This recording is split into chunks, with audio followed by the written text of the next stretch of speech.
Coral reefs are one of the world's most amazing ecosystems. They harbour an amazing 25% of marine life. But this ecosystem is very fragile.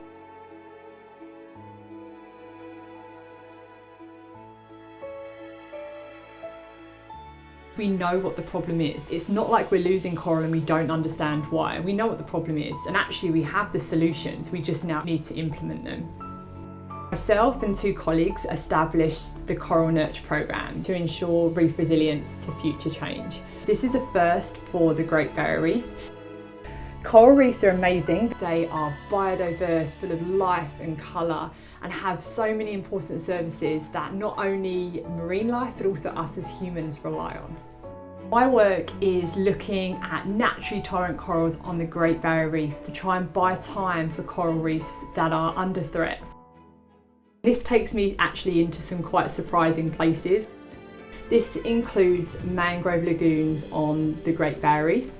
People typically don't look there for corals because they're full of jellyfish and crocodiles, but actually that's really important because these conditions are so hostile that actually if we can find corals surviving in these conditions where the water is actually warmer, more acidic and has low oxygen conditions, like what we're predicting with climate change, we can study these corals to understand how they've adapted, what the cost of that adaptation is, and how we may use those corals to aid reef resilience and adaptation into the future. These corals that are extra tough found in these mangrove lagoons have been called super corals. But what is super? How tough is tough? Also, we know that every superhero has its downfall, and we need to know what that is for super corals to ensure their future and how we use them.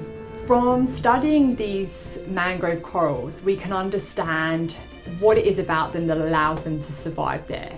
We can also look at these mangrove corals and see if we can move them to new environments and actively restore degraded reefs. Unfortunately, as reefs continue to degrade, we're seeing a greater need to actually grow and plant corals onto the reef. The Coral Nurture Programme is a unique partnership between science and tourism, and it's based on the idea of site stewardship. Tour operators who have the immense knowledge of their sites and the infrastructure to regularly visit these sites are now able to grow corals that are found locally through what we call fragments of opportunity. Corals are really special because they reproduce sexually, but also they actually naturally fragment, and so they are asexually able to also reproduce. If we take those broken fragments that would typically just die and actually put them onto metal frames, grow them in a nursery, so the same as taking a plant clipping and growing that up, we can do the same with corals in these nurseries, and then we can put them back on the reef. And by doing this, we're boosting the resilience of the reef by getting more biomass out. But also we have the infrastructure in place that when we are able to, and we feel that there is the need, we can put these more tolerant corals from the mangroves into these nurseries to grow them and put them out because we already know how to do it. Through the Coral Nurture Programme, we've been able to outplant over 30,000 corals to date.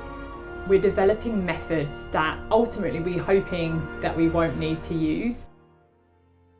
I'm definitely concerned about the future of our reefs, but I remain optimistic because we still have corals that have amazing biodiversity, and that gives me hope that there's something worth fighting for. Many of the compounds we need for drugs are actually found from organisms living in or on coral reefs. If we lose the reef, all of that is lost. Many coral reef scientists now fear that corals will not have time to survive climate change without our intervention. Unfortunately, I've actually witnessed the impact that coral bleaching driven by climate change has had on reefs. I was actually in the Seychelles during the 2016 bleaching event and saw areas of several football pitches in size of coral cover die overnight.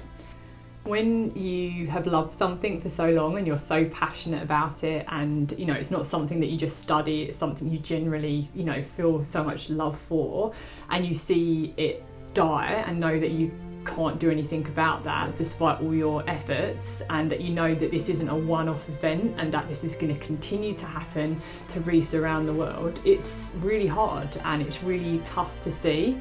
Climate change is a really overwhelming topic for everybody, and definitely for me sometimes it just feels like, you know, what can I as one person do about it?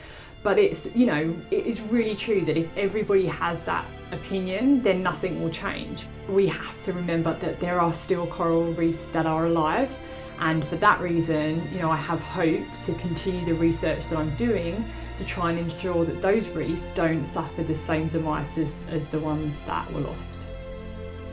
I fell in love with reefs when I first got to snorkel on one when I was around 9 years old. I was really lucky, and I just remember seeing the reef for the first time when I put my mask on and looked under the water, and the fact that there was this whole underwater world just fascinated me. So I've always had that excitement and intrigue and wonder. It doesn't matter how many times I go on the reef, every time I still get those butterflies in my stomach and that excitement, and just feel a real privilege that I get to study and work in such an amazing environment.